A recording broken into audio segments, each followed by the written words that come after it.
the first time I ever had to give someone negative feedback from their peers. I was so stressed about having the conversation.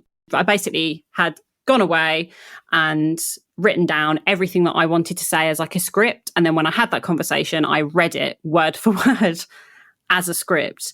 And I remember going away thinking, if that was me and someone had just done that for me, I would feel awful. So I kind of had to come back to that with a fresh face, apologize, and kind of say, hey, this was my first time delivering this feedback as well. Let's rewind and do this again. Welcome to the Rise and Play podcast. I am Sophie Vaux, your host and leadership coach. In the show, my wonderful co-host and I sit down with influential and diverse leaders from the gaming industry to hear about their leadership journey. Not the well-polished stories, but the real stories. The up and down, the breakthrough, and the failures. Or should we rather say learnings? Each episode will transport you into a magical space of vulnerability with our guest. And together, you'll be reminded that no matter how hard it is, you are not alone in this journey and find the courage to keep going. Come and join the ride. Let's begin. Oh, and one last thing, I am working on new ideas to scale our impact on leadership health and consciousness in games. Would you like to be part of the change too? Then let's connect. Now, let's get to the episode. Welcome to the Rise and Play podcast. I am Nina Kim, and I will be hosting this episode. Today, our guest is Amy Graves. Amy is an experienced marketing strategy specialist who has worked within the game and film industry. She advises and guides developers on their launch plans from community and social through to marketing, brand, PR, and influencer relations. She has led in social for studios such as Natural Motion, Epic Games, The Irregular Corporation, and Square Enix. Welcome, Amy. Hi, thank you so much for having me. I'm very excited. How are you doing today? I am good, although I'm very warm today in the UK, but it's really nice. It's a nice day. I kind of wish I was outside, I'm not going to lie. Oh, well, maybe after this you can go catch some sun and warmth outside. Yeah. Okay, so let's talk about your journey into games. And I saw that you initially started in the film industry. I've met a lot of game devs who actually have started in film or theater, a lot of theater kids. Yeah, So yeah. how did you end up transitioning from film industry to games? And have you found any similarities in the workflow or environment? Yeah, so I actually did a degree in television and film production because, you know, as an 18-year-old, when I was doing my A-levels, in the back of my mind, I was like, I want to be a really famous movie director. And that was just my goal for life. That didn't happen. Basically, I just used to play a lot of video games on the side. So it was just a hobby. I had all of the games consoles. I was a bit of a Nintendo fangirl. And then one day, me and a few friends were like, what if we started like a blog where we review video games? And we basically started a blog that mixed, I think it was like beauty and games. So we would review like eyeshadow palettes and then kind of review Animal Crossing in the next day. And I just did that on the side, basically. But what that allowed me to do was go to video game events. So I started going to EGX before it was called EGX, and it just used to be called Eurogamer, and just started making friends with people in the games industry. So I was like networking without realizing I was even networking. So I finished my degree, was on a job hunt, was thinking definitely going to get into film. This is going to be where I go with my career because this is what I've just studied for 4 years.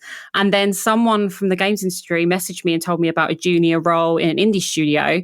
And it was kind of like a marketing assistant / office manager / PR assistant. It was kind of like someone to help the publishing team. They needed someone 1 week after I finished my degree. So I was like, okay, I'll apply an interview. I have absolutely no experience besides this blog that I've run and the fact that I play video games. And then it just all kind of fell into place. They were like, yep, it's going to be a temporary role for a month. come in, help us out. And then I was there, I think, for about a year. And that was my kind of first role before I moved to Square Enix. And then I just have never left. So that's kind of where I am.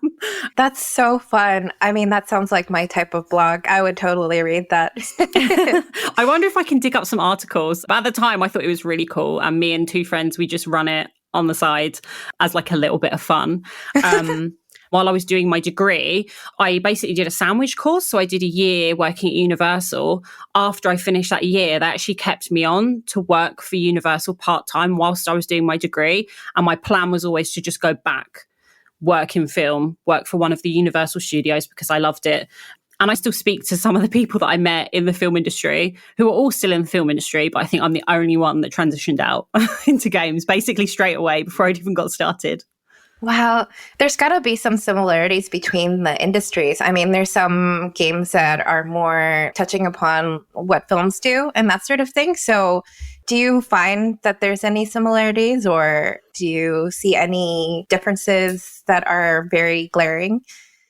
Yeah. So I think the thing I noticed was kind of that mix of, we have AAA games and indie games, and then you have AAA or AA, whatever people want to call them.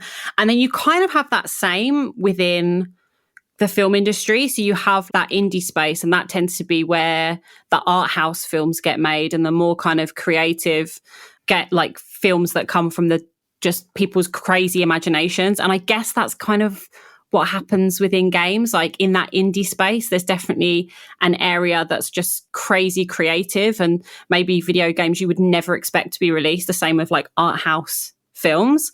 But in terms of actually similarities in kind of the way it works, I don't know if maybe I just wasn't in film long enough to be able to see what the similarities were. But I would say like marketing teams ran very similar, and even just the way that the marketing team was kind of laid out with like your social media team, your kind of brand team, that was all very similar within film as to kind of how it is in games as well.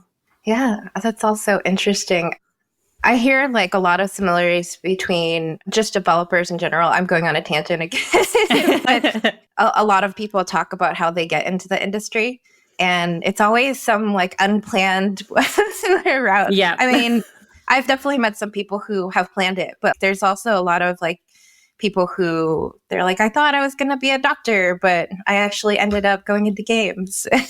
Yeah, I've met so many people in games that they tell me about what they studied as their degree, and it's the complete opposite to what they do in games. And it's, wow, this is absolutely fascinating. Mm. In my head, I was always just going to be this person that's behind the camera and is never in front of the camera, never speaks publicly, just this real kind of introvert. And then that did not happen, and it kind of became the opposite, which is not what I intended at all. So you grew into this career that you weren't expecting, and then you ended up leading teams and being like a director and like a lead. What was your approach when you first started leading a team, and what were your key learnings? When I was originally asked if I wanted to lead a team, my answer was just no. I was like, I cannot lead a team. I cannot even look after myself. I'm a very emotional person. I cry at absolutely everything. I just kind of a big softie. So in my head, I guess I'd seen leaders having really difficult conversations that I was just like, I'm never going to be ready to have those conversations with a team ever. However, the people that were kind of encouraging me to become a lead were basically said to me, you could do some leadership coaching, see how that all pans out. So what I did is I did coaching on like empathetic leading. And I think it was probably the best thing I have ever done. It was really useful for me when it came to having those tough conversations, because as a lead, I guess whether you like it or not, there's always going to be at least one tough conversation that you have in your career leading a team.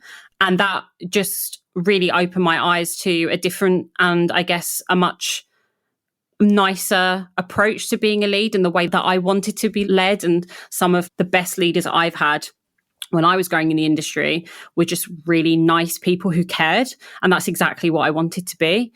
That was one of the main ones, was like, how do I become a lead and not cry if someone else in the room is upset or have tough conversations if they ever come up? Luckily for me, I've only ever had to have like maybe 1 or 2 tough conversations. So that's always been really good. Yeah. Would you say those are your biggest challenges when you were a lead, or did you run into anything else that was really challenging for you? I think that, and then I guess knowing my own kind of boundaries and like how much work I could take on as well. Because as a lead, you kind of, in a lot of roles, you're expected to be a lead and then still kind of have a day job as well. And it's balancing that day-to-day work that you're doing as well as being able to be there for the team that kind of needs you as their lead. That was really difficult to adapt to for, I would say, like the first year of being a team lead, and then just starting to say no to things more when, you know, people were trying to give me more work. But then I'm like, I'm a lead now as well, so I need to be able to be there for my team, because if I'm not there for the team, that then lets them down and it's like a domino effect. I had to adapt a lot for that. And as someone that is prone to overworking and almost hitting burnout, that took a lot of adjusting in my brain to kind of get around. And then I just would say in general, I'm a pretty open book. So I really believe that as a lead, if you're not kind of sharing your knowledge and I guess not holding on to information and things that you've learned and actually sharing all of the wisdom that you've learned over the years with your team, I just feel like that's the best way to be a lead. You don't really care about being the person to get all the credit. You want your team to succeed instead. So how can I support them and share everything I've learned with them so that they can also grow? I think that was like one of the number one things that I wanted to make sure I could do for the team if I was ever leading them, and that they felt value for me as a lead. Yeah, definitely. I've definitely seen the effects of that from a leader. It's very helpful, even across studios as well. I've been in studios where no one wants to share information because everyone's competing with each other, which doesn't work out too well. But when there's information sharing, everyone's happier and like the studio as a whole just flourishes. Yeah, I'm only competitive in board games and some video games. Everything else in life, I don't feel like needs to be a competition. Oh gosh, I'm terrible with competition. I'm like, no, you can have it. I just want you to succeed. Yeah. You can be in first place. I'll be in like second or third. Everyone else can be happy as long as you are. Yeah, Support exactly. class. I think I definitely thrive more on knowing that if I was leading someone on the team and they did something amazing and I was in some way like help them get to that place, like that for me is like peak. Yes, this is exactly where I wanted to be. And like, I would feel so fulfilled through that. I always told my husband about the way I like helping people. I want to be like the secret helper. Yes. I don't want to get credit for it. There's that story of like little elves making shoes for the shoemaker. Like, I just want to be like the secret person who gets things done in the shadows and helps you, and then you never know about it. Yes, I'm exactly the same. I think when I first started in the industry, I would say like my very first boss, he kind of basically said that to kind of succeed within a marketing role, you had to kind of build your personal brand. So in the back of my mind, I was always like, okay, I need to do all this day-to-day work, but also I now need to grow my personal brand and turn up to events and be in front of a camera and be really loud on social media and talk about every single thing that I did. And then I think after a few years, I realized as a person, that's definitely not who I am or what I want to do. And you can still do lots of things and succeed without being really public facing. So yeah, I'm exactly the same. That's really great to hear, because I've had people push me to be more visible, and I've seen some benefits from it, but it's sort of like, I feel like it's very cringy for me to do it. I think I admire people who can do it and do it well. But when I try to do it, I'm like, this is terrible. Yeah. And we're always going to criticize ourselves the worst, right? Yeah. And I'm exactly the same. Like, there are so many people out there who are really public facing, do amazing like newsletters, blogs and articles and share everything. And they're on panels and interviews. And I love watching them. But a lot of the time, the idea of doing them, to me, I freak out a little bit. Yeah, I would definitely give it a go, but the whole time, like you can normally hear it in my voice, like the nerves. I just have a shaky voice, and then afterwards I'm like, thank God it's over. Did I do okay? And then I'd just be questioning myself the whole time. Yeah, I completely understand. It'll be like weeks from when I did it, and I'll be like, why did I say this? But I've definitely seen the benefits of it. Being more visible has given me the opportunity to support people who are trying to grow and give them opportunities, which is really great. So suffer for good, I guess. Yeah. So when moving from studio to studio, did your strategies of leading change? And you've had to work with different teams from across different cultures. What was that like? Yeah, so definitely feel like my way of leading changed 100%, especially a kind of flip from working in the indie space and then going to a much bigger studio that has like thousands of employees, right? I always felt like being a lead within an indie studio, the job always felt a little bit more fluid. Although everyone had job titles, everyone was kind of doing a bit of everything. So your day-to-day wasn't as defined as it maybe would be in a bigger studio where you have a pretty kind of set checklist of this is your job requirements, these are your level requirements, and they're normally decided by people that aren't the leads of the teams. They've kind of been in place for a long time. So when it came around to like review season, that was very different in a bigger studio. It was very much like a more rigorous process, whereas in indie, you'd kind of be having those conversations a lot more frequently and openly anyway. And I don't know if that's just a case of when you have more employees, the process takes longer, and that's just how it kind of happens over the time. But it definitely felt like the relationship with my team was different in the indie space than maybe the teams that I've had in bigger studios. But I would say something that I took away from bigger studios was it's something called a fireside. And I've continued to use this kind of in every role since. And it was kind of separate from your usual one-to-one. And instead, this fireside would be slightly longer, and it would just be a conversation to talk about that person's career progression, their career aspirations. Do they have any goals inside or outside of work that I could help with? And then also be able to use that as an open feedback session where they could kind of tell me how I was doing as a lead. Have there been any situations where I haven't stepped up or I didn't react in the way they would have expected, and just be able to have a really open session for feedback that they could give me more frequently, that wasn't just like in the dedicated kind of feedback periods that companies tend to have. And it's always kind of gone down very well when I've used this in other teams as well, because I just think it's all about trust. And if I go back to when I first joined the industry, I would have loved to have had leaders that said, how am I doing as your lead? So that I could give them honest feedback instead of being a bit nervous to tell them in our one-to-ones that we had like once every 6 months. Did you ever get the sense that people might be holding back when you ask that question? Oh, how am I doing? I've often found a lot of people don't speak up when they get asked that question. Have you found ways around that, or have you gotten a sense of that?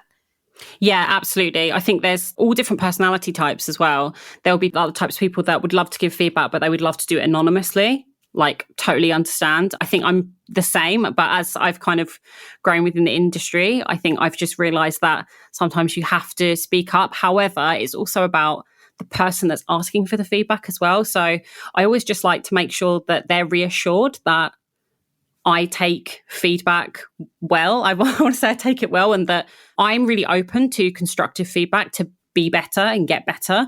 I know that I'm not perfect, and I'm one of those people where I just want to learn and grow and understand people more. And everyone works differently.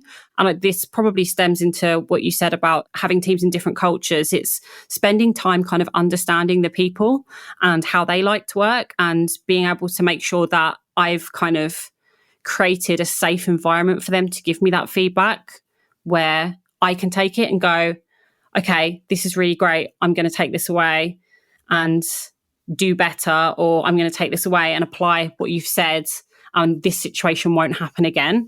And as a lead, I just want people to come in to work and enjoy their job and leave every day thinking, yeah, I love coming into work. I love my lead's supportive. And I feel like those conversations help with that.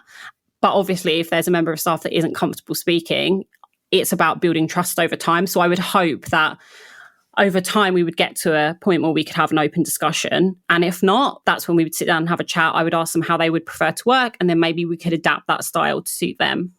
Yeah, that's all really great. I've definitely learned that everyone has different preferences and ways of communication, so that definitely aligns. You spoke earlier about having leaders that really inspired you. Like, who and what were your sources of inspiration? Were there specific leaders or specific ways that they led that really motivated you or encouraged you to become a leader in the same fashion? The first few leads I had in the industry were, I would say, maybe less hands-on. And that made me realize that actually I am the type of person that prefers someone that's more hands-on and gives me feedback regularly so that I know that I'm doing okay. So I think it's just like the habit of being a people pleaser. If I don't feel like I'm doing a good job, my head will just tell me, you're doing terrible, because no one's given me feedback to say I'm not doing good. So my assumption is I'm doing terrible. I'm much better at navigating when my brain does that now.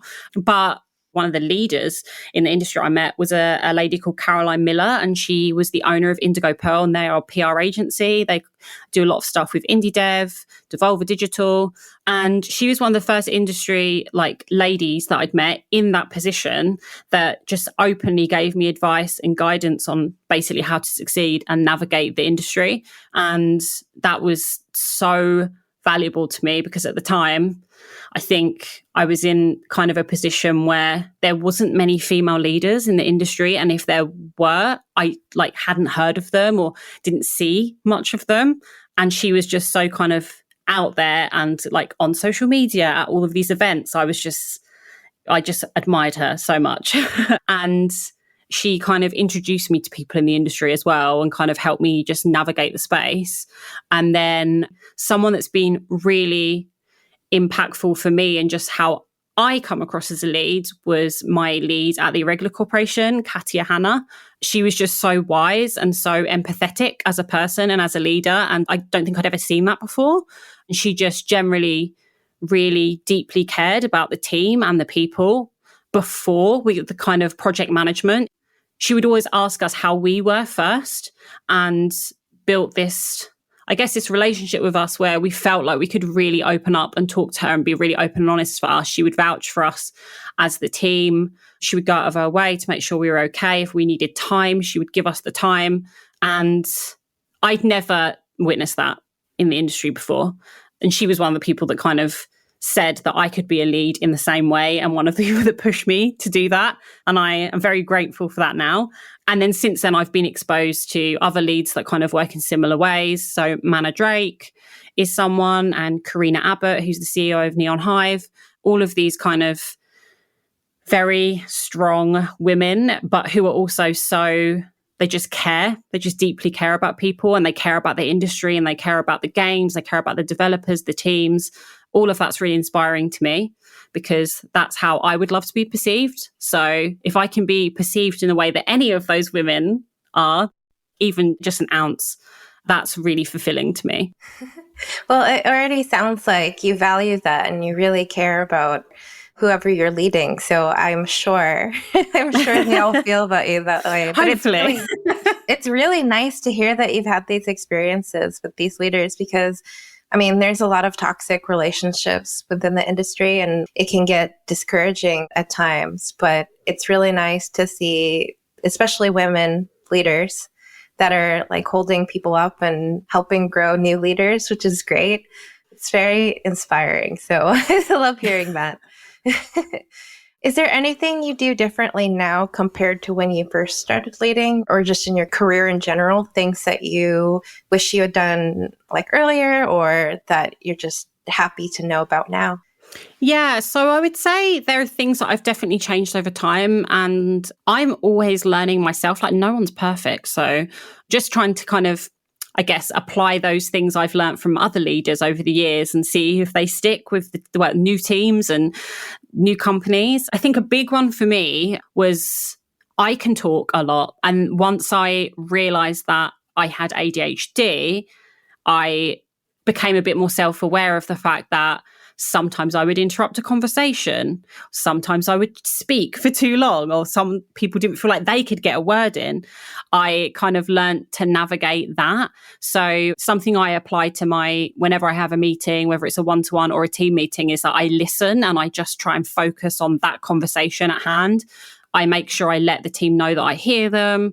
I will always say, please bear with me, I'm taking notes, so they know that I'm just taking notes within the meeting and I don't have my mind elsewhere, and ask them if there's anything they need from me. That's something I've tried to do for all jobs, because I'm aware that sometimes my ADHD allows me to just, I'm in my own little world. I'm just excited and I want to chat. I sometimes talk over people. So those little things I apply to all my meetings. And one of the really big ones that I think was so important for me when I was growing in the industry and learning was the way I gave feedback and advice on my work. So, especially in social and marketing, which is kind of where I specialize, someone sends me, copy or a marketing plan or a community plan, I would never just go in and kind of change their work without a reason. I kind of always will either add something as a comment, and I always take the time to explain why I'm giving that feedback, where it comes from and why, who might actually ask that question, and why that thing should be changed or it should be tweaked, or have they thought about this, or have they thought about how they can adapt this, and to try and help them understand, develop and grow. How do you usually handle that? Yeah, so I don't like to say outright no to anything ever, because I just don't think that's the right way. I think discussion is really important, but we only learn by doing. So if we put out a series of, marketing assets that weren't hitting with the audience, and it was something that someone had flagged and we decided to go forward with it anyway because someone really believed in it, I feel like, yes, okay, didn't go down as well as we wanted it to. We learn and we move on. I feel like that was literally how I started my career. And if I hadn't been allowed to make mistakes and been given the freedom to kind of experiment and do things, I probably wouldn't have stayed in marketing for as long as I have. So yeah, I would never outright say no unless it was something, that's quite clearly going to go down in a controversial way.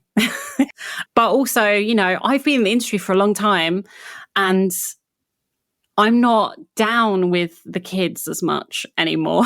So I like to make sure I'm learning from the team as well, especially if there's kind of newer people in the industry that just get the humor better than I do.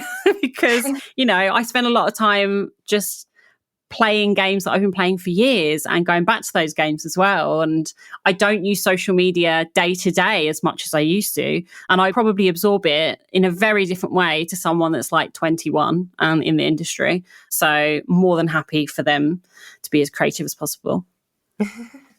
We have lots of experience in the industry, but there's always things that surprise us. I always say, let's just try it. Even if I disagree with it, sometimes I'm like, well, I don't know. I don't know 100%. So let's just try it. And in some cases, I'm really surprised that it works out and I learned something. Or in some cases, it ends up confirming something. But in either case, it's valuable. So yeah, definitely. And I would say normally it ends up working. That's from my own experience. Exactly. Yeah, definitely.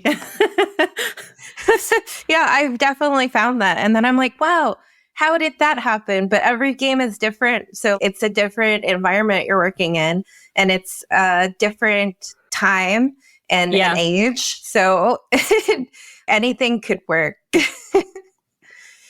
So you were talking about the ability to make mistakes and learn from your mistakes. Were there any times where you made a mistake that you felt you learned a lot from it? And similarly, if you saw one of your teammates struggling with something or having made a mistake, struggling to, kind of recover from that, were there ways that you led in that instance and helped them to recover from that experience? Yeah, so I think being able to be there for the team is really important. And whether that's a team that you lead or your peers, we're all human. I would say there's mistakes that I've made just in my work, especially when I first started out in social. Tweeting from the wrong account happened multiple times. Like anyone that used TweetDeck back in the day, before they added the filter where it would ask you, are you sure you want to post this tweet? And you realize you were posting it from the wrong account. Everyone did it once. And, it happens. We're human. It's never, end of the world. There's been so many times where I've had teams that have done something wrong, or they've posted a video too early, or a trailer's gone up, and it's like end of the world. And when that happens for the first time, it's like being punched in the gut, because you're like, that was my fault. So I think just being able to reassure people that it's fine, we move on, it hasn't ruined anything, we've all done it, and then be able to use my own embarrassing mistakes as an example to make them feel better, I definitely will, because I have so many. I probably can't say the exact ones, but there's been times where I've tweeted, stuff, and I will always tell them that and be like, I did it too. We've all done it. If you speak to anyone that's been in the industry for a long time, we do stuff. We're just human beings trying to navigate work. Outside of that, the first time I ever had to give someone negative feedback from their peers, I definitely did not handle it correctly. I did a bunch of training on how to speak to them and how to do the conversation. And I think this is where the empathetic side of me comes out. I was so stressed about having the conversation. I basically had gone away and written down everything that I wanted to say as like a script. And then when I had that conversation, I read it word for word as a script. And I must have just sounded like a robot delivering this feedback. And the kind of conversation just ended and the meeting just ended. And I remember going away thinking, if that was me and someone had just done that for me, I would feel awful. So I kind of had to go away, have a think, speak to the coach that I was speaking to at the time, and then come back to that with a fresh face, apologize, and kind of say, hey, this was my first time delivering this feedback as well. Let's rewind and do this again. Luckily managed to repair, and kind of go through it and end it on a positive. But at the time, I just had no idea what I was doing. It was new to me, and I learned massively from it. Delivering feedback is just really difficult in general, no matter how much experience you have with it, because everyone is so different and they kind of process the information in different ways depending on how you deliver it. I had a friend who got feedback and all he heard was the positive, because a lot of people tend to sandwich the negative stuff with positive stuff. Yeah. And all he heard was the positive stuff and didn't take any criticisms and didn't think anything was wrong. And so when he was let go, he just didn't understand why. And there are some instances where I'm just like, oh, well, maybe we should have made it clearer for him, or maybe there should have been a plan put in place. Yeah, and you kind of end up doubting yourself, right? You're like, was it me? And then normally 9 times out of 10, you go back and you go, I probably could have done this way. But, that's the other part of being human and being a leader. Yeah. The first coach that I had, the second coach that I had actually, she gave me the nickname Amy the Empath. And she basically was like, it's not a bad thing being empathetic. And I think I had about 10 sessions with her, and they were all around how I navigated difficult conversations that, one, didn't make me feel terrible afterwards, because it makes you feel like you're failing as a lead, and it can take a massive toll on you as a person if you're the person that has to give that criticism or peer feedback on behalf of the team. And then also she allowed me to kind of navigate those conversations where those meetings would always end on something positive, and that trying to teach people to understand that feedback can be used in an empowering way. And if you'd asked me 2 years into the industry, someone had given me negative feedback, I would have been that person that would have been like taken it to heart. I would not have been able to see any of the good. I just would have seen the negative, and I would have gone away, had a cry, thought that I was doing terribly, wanting to quit, and never have used that as like a tool to get better. I'm a very different person now. now being on the other side of it for sure. It's kind of a trap in some ways because my parents kind of raised me to thrive off of negative feedback. Oh, wow. Amazing. Yeah, so like it still hurts. Don't get me wrong. Like I'll hear Yeah. negative feedback and I'll be like, oh, I'm terrible. But like I get kind of addicted to it. So even when people give me positive feedback, I look for the negative in it. I'm like, oh, but actually this means this. And then I start making up stuff. Yeah. Brains are crazy for spiraling on behalf. But it's always sort of comforting to me that you can always improve. Whenever I would get negative feedback, sometimes it would hurt me because I would take that in and think, oh, well, I have failed. But then I would fixate on it and try to improve in it. And I mean, the good part of that is that I grew from it. Yeah.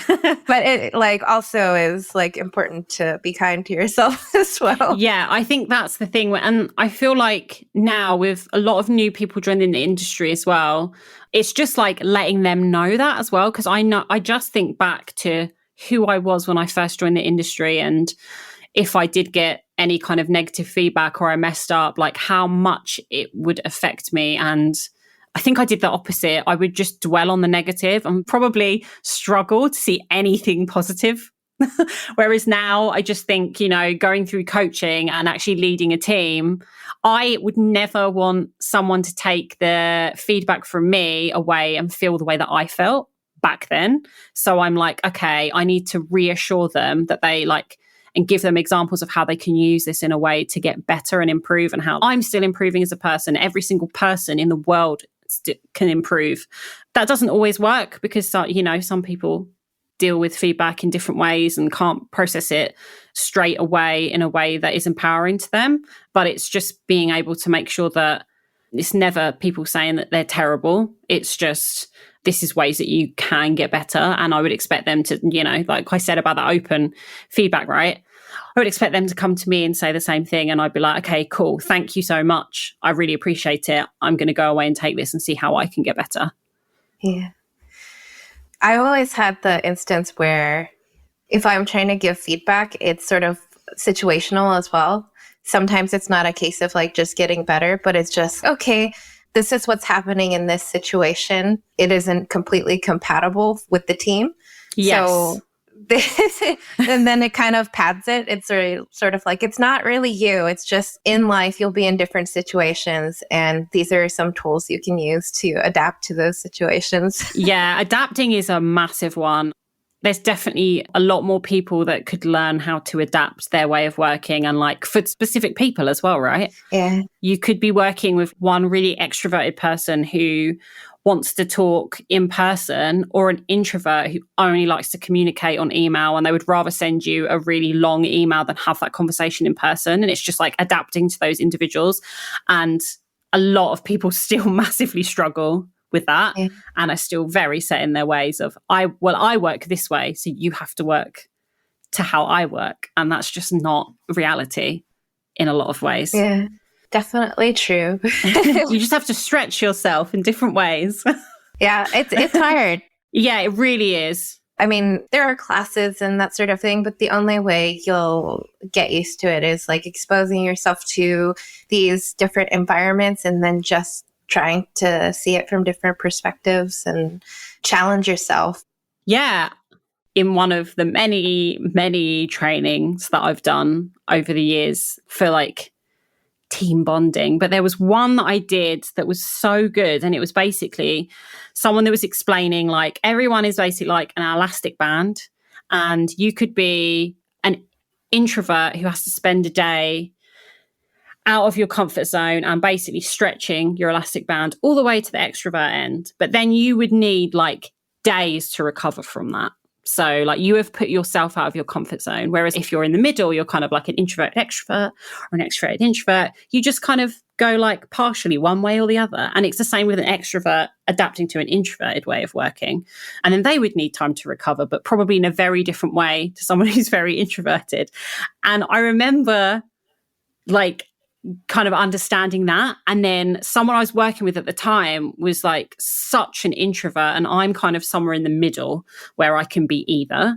And I always had just assumed that he had an issue with me as a person because we would clash every now and again. We would fundamentally disagree, but it wasn't that at all. There was never any issues there. It was just he communicated in a very different way to me and we'd clash in that way. And then we figured out a way that worked for both of us to communicate, became the best of friends in and out of work. And it was like, oh, okay, we just needed to adapt to each other. I'm glad that you ended up learning how to communicate with each other and becoming friends. Yeah, I think it's just a nice little story. One with a happy ending.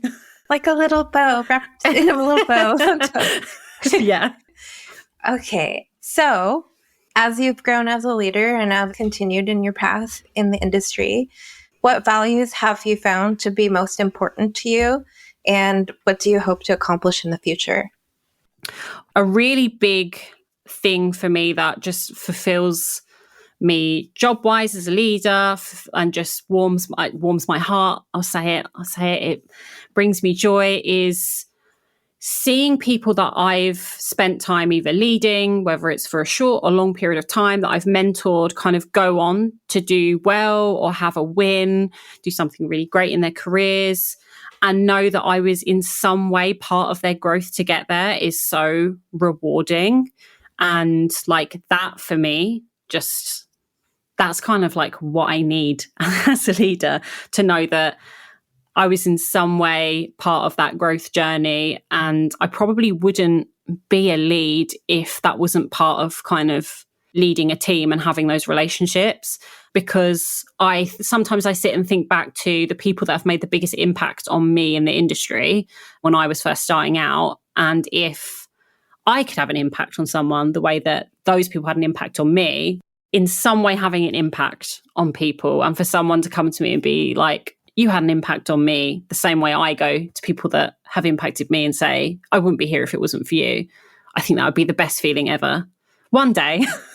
I think you summed it up pretty well there. Growth is a beautiful thing. And it sounds like you want to help people grow into great leaders. And I think that's beautiful. And I think you're helping grow a brighter future. So that's nice to hear. But I do think as well, on the side of that, is also just making sure that people know that they don't have to be a lead to succeed in their career. Because I think there's an interpretation, especially within games, that you're only successful if you end up leading a team. And that's just like fundamentally not true. There are some of the best independent contributors and freelancers and people that have never led teams in this industry. So I think just making sure people know that they don't have to aspire to be someone that has to be responsible for 5 people on a team, and that they can still do an amazing job and not lead a team. Because I do think that sometimes doesn't get discussed too much. Definitely. I mean, there's a lot of misconceptions about being a lead as well. Yeah. In the design path that I'm on, back then, I didn't even hear about principal designer, but you would just go into being a lead and then a manager. And that's all that I knew of. Nowadays, we're getting more hip to having like a branching path, but that information is not as spread, and not all studios have that branching path. So it's good to point out. So I think our time is wrapping up. I wanted to say thank you so much for being our guest today. It has been a pleasure. I've already learned so much from you. Oh, thank you. Thank you so much for having me. This has been great. Thank you so much.